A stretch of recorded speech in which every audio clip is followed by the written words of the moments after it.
बच्चों, आज का टॉपिक है समुच्चय, जो कक्षा 11 का पहला चैप्टर है गणित का। आज हम जानेंगे कि समुच्चय क्या है। समुच्चय को साधारण तरीके से जानने के लिए आप ये कह सकते हैं कि समुच्चय वस्तुओं का सुपरिभाषित संग्रह है। कई प्रकार की वस्तुओं को संग्रहित करके एक वाक्य में कहना या एक शब्द में व्यक्त करना, उसे ही समुच्चय कहा जाता है। समुच्चय को सबसे साधारण तरीके से अगर हमें जानना है तो किराना की दुकान समुच्चय का सबसे अच्छा उदाहरण है। किराना की दुकान एक समुच्चय है अगर, तो उसमें मिलने वाले जो अवयव हैं, जो वस्तुएं हैं, वो समुच्चय के अवयव हैं। समुच्चय शब्द या समुच्चय की शुरुआत एक जर्मन गणितज्ञ जॉर्ज कैंटर थे, जिन्हें समुच्चय का जनक कहा जाता है। तो अगर आपसे कोई पूछे कि समुच्चय की शुरुआत किसने की, समुच्चय शब्द को गणित में लाया किसने, तो उसे जर्मन गणितज्ञ जॉर्ज कैंटर ने लाया। क्या नाम था? जॉर्ज कैंटर, जर्मन गणितज्ञ जॉर्ज कैंटर ने। सभी वस्तुओं का संग्रह समुच्चय है ऐसा जरूरी नहीं है। साधारण रूप में आप कह सकते हैं, आप किसी सामने वाले को ये बता सकते हैं कि कई वस्तुओं के संग्रह को समुच्चय कहते हैं, लेकिन समुच्चय की एक शर्त यह है कि जिस संग्रह को आप बता रहे हैं वो सुपरिभाषित हो, अर्थात सभी वस्तुओं की संग्रह को समुच्चय नहीं कहा जा सकता। तो समुच्चय को अगर आप परिभाषित करेंगे तो समुच्चय की परिभाषा है वस्तुओं के सुपरिभाषित संग्रह को समुच्चय कहते हैं। वस्तुओं के सुपरिभाषित संग्रह को, सुपरिभाषित संग्रह को समुच्चय कहते हैं।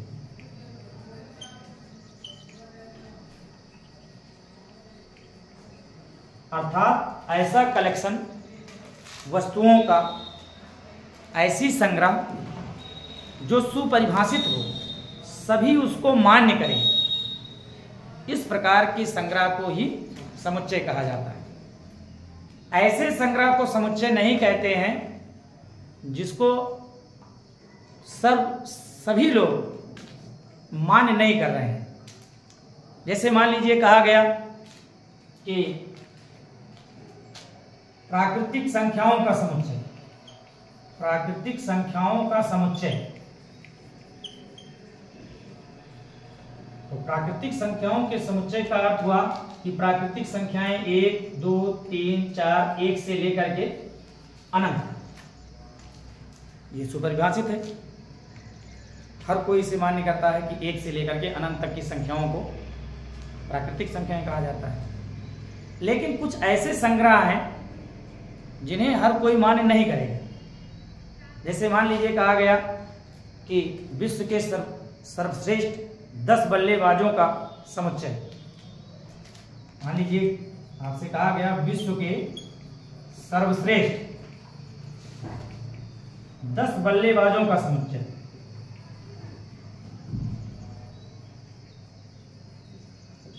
अब कोई विद्यार्थी खुद का 10 बल्लेबाज का चयन कर रहा है, कोई दूसरे 10 बल्लेबाजों का चयन कर रहा है, तो ऐसे वाक्य को, ऐसे कथन को हम समुच्चय की श्रेणी में नहीं रखते हैं। तो प्रत्येक कलेक्शन, प्रत्येक संग्रह समुच्चय है ये जरूरी नहीं है। समुच्चय वही होगा जो इस परिभाषा को पूरी तरह से लागू करेगा, अर्थात वस्तुओं का वो संग्रह जो सुपरिभाषित हो, जिसमें कोई इफ बट ना हो, ऐसे संग्रह को ही समुच्चय कहते हैं। बात समझ में आई? वस्तुओं के सुपरिभाषित संग्रह को ही हम क्या कहते हैं? समुच्चय कहते हैं। अब समुच्चय को निरूपित कैसे करते हैं? तो समुच्चय को निरूपित करने के लिए मुख्यतः या प्रायः समुच्चय का जो निरूपण होता है, समुच्चय निरूपण, ये अंग्रेजी वर्णमाला के कैपिटल लेटर में किया जाता है। जैसे मान लीजिए कहा गया कि प्राकृतिक संख्याओं का समुच्चय, तो इसे ए से दिखाएंगे। विश्व के सर्वश्रेष्ठ बल्लेबाजों का समुच्चय बी से प्रदर्शित किया गया। तो समुच्चय को जो निरूपित करते हैं वो उसे हम अंग्रेजी वर्णमाला के कैपिटल लेटर से निरूपित करते हैं। और समुच्चय के अंतर्गत जो वस्तुएं हैं, जिसे आप एलिमेंट्स कह रहे हैं, अवयव कह रहे हैं, उसे अंग्रेजी वर्णमाला के स्मॉल लेटर से निरूपित करेंगे। अगर मुख्यतः उन्हें स्मॉल लेटर से निरूपित किया जाता है, ठीक है। तो अवयव को किससे निरूपित करते हैं?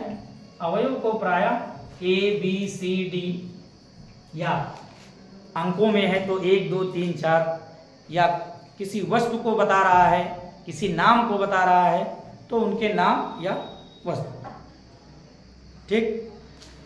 समुच्चय के जो अवयव हैं वो हमेशा मझले ब्रैकेट के अंदर लिखे जाते हैं। समुच्चय के अवयव को ना छोटे ब्रैकेट में लिखेंगे ना बड़े ब्रैकेट में लिखेंगे। समुच्चय के अवयव को हमेशा मझले ब्रैकेट के अंदर लिखा जाता है, ठीक है। जैसे मान लीजिए आपसे कहा गया कि अंग्रेजी वर्णमाला के स्वरों को समुच्चय के रूप में निरूपित कीजिए। उदाहरण के रूप में आपसे कहा गया कि अंग्रेजी वर्णमाला के स्वरों को, अंग्रेजी वर्णमाला के स्वरों को समुच्चय रूप में निरूपित कीजिए। समुच्चय रूप में निरूपित कीजिए।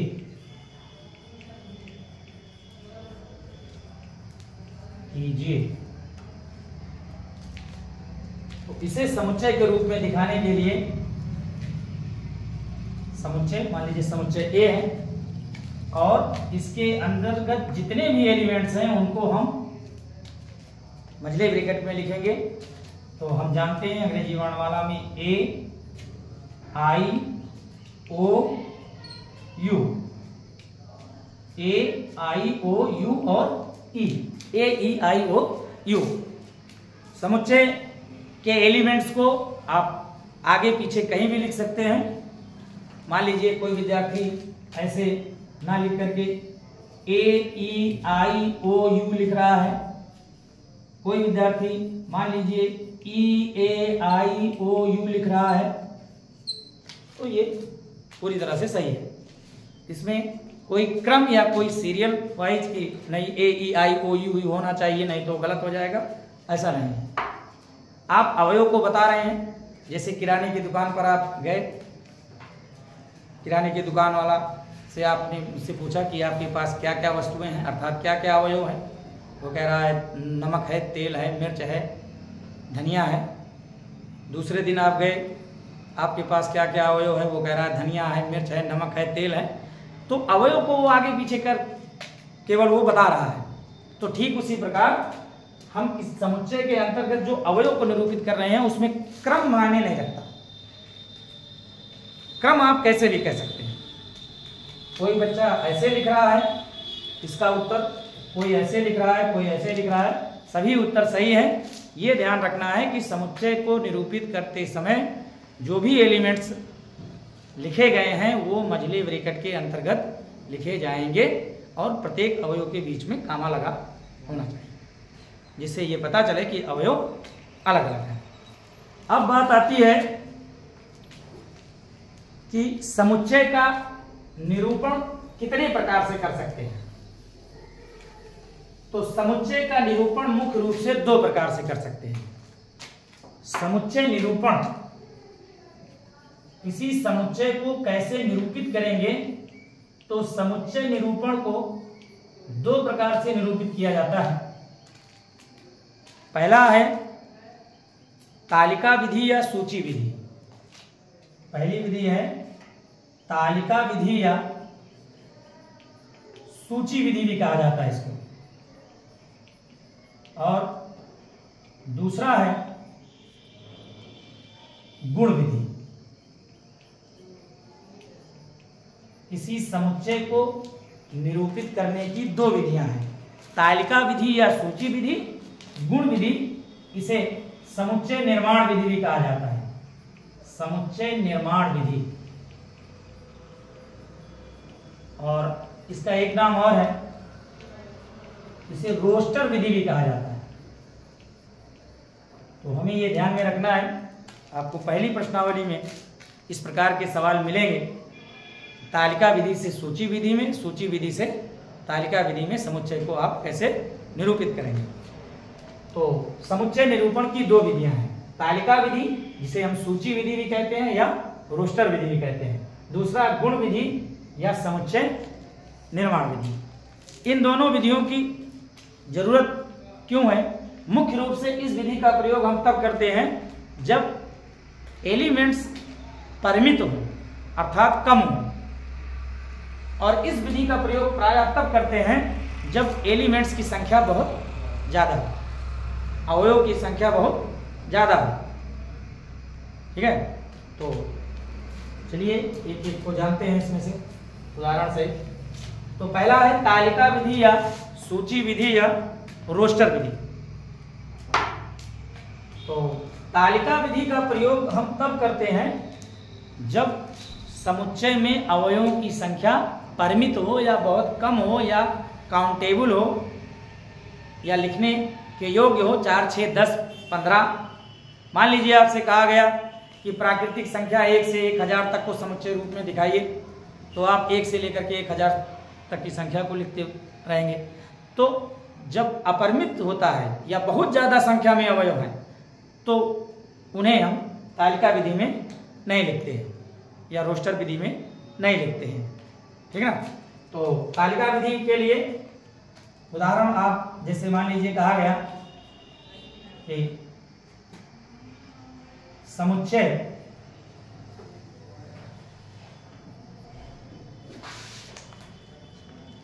को तालिका विधि में लिखिए, तालिका विधि में लिखिए।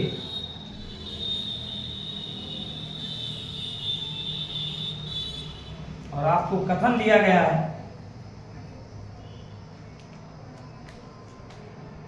प्राकृतिक संख्या का समुच्चय, संख्या का समुच्चय जो कि 10 से कम है।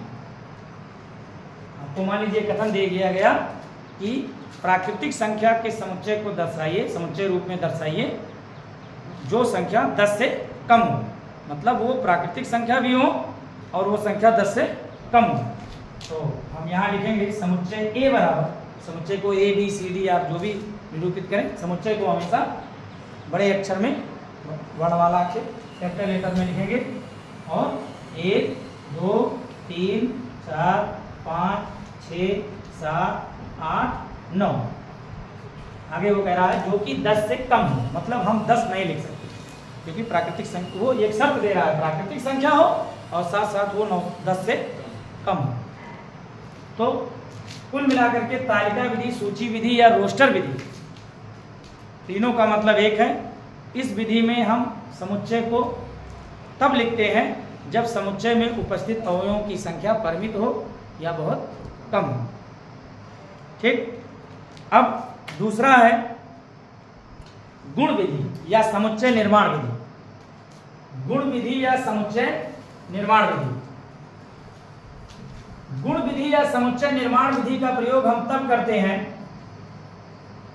जब अवयवों की संख्या अधिक, ज्यादा, 50, 100 है, जिसे लिखना ज्यादा दिक्कत हो सकता है, ऐसा नहीं कह सकते कि लिखना संभव नहीं है, लेकिन आपका समय ज़्यादा उसमें नष्ट हो रहा है, तो उन्हें हम निरूपित करने के लिए गुण विधि का या समुच्चय निर्माण विधि का प्रयोग करते हैं। तो आपसे अगर पूछा जाए कि गुण विधि का प्रयोग कब किया जाता है, तो आप ये कह सकते हैं कि जब अवयवों की संख्या ज़्यादा है तो हम समुच्चय को दर्शाने के लिए गुण विधि का प्रयोग करते हैं। ठीक, गुण विधि में जैसे मान लीजिए आपको कहा गया, कथन दिया गया, प्राकृतिक संख्या का समुच्चय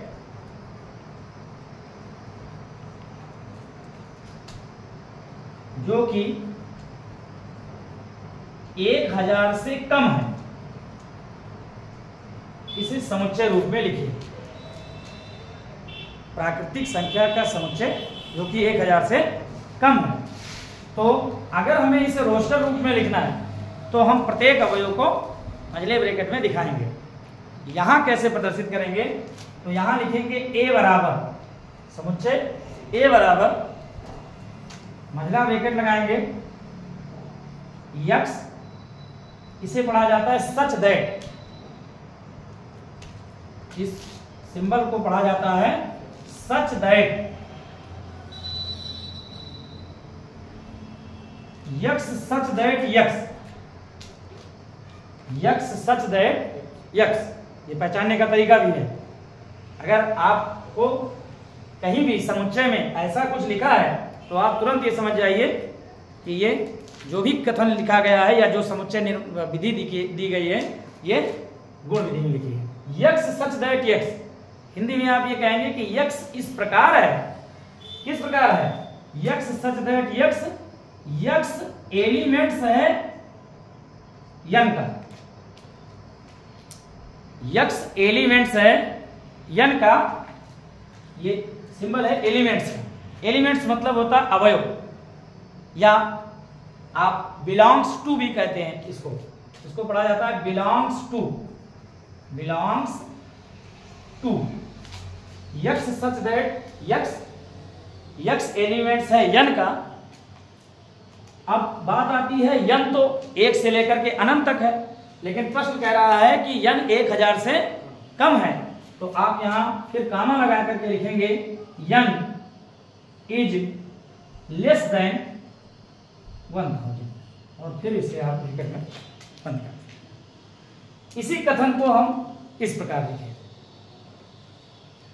ठीक, और इसी कथन को अगर हमें रोस्टर रूप में लिखना है तो हम 1 से लेकर के और 999 तक की पूरी संख्याओं को मझले ब्रैकेट में लिखेंगे, जो कि थोड़ा सा कठिन कार्य है।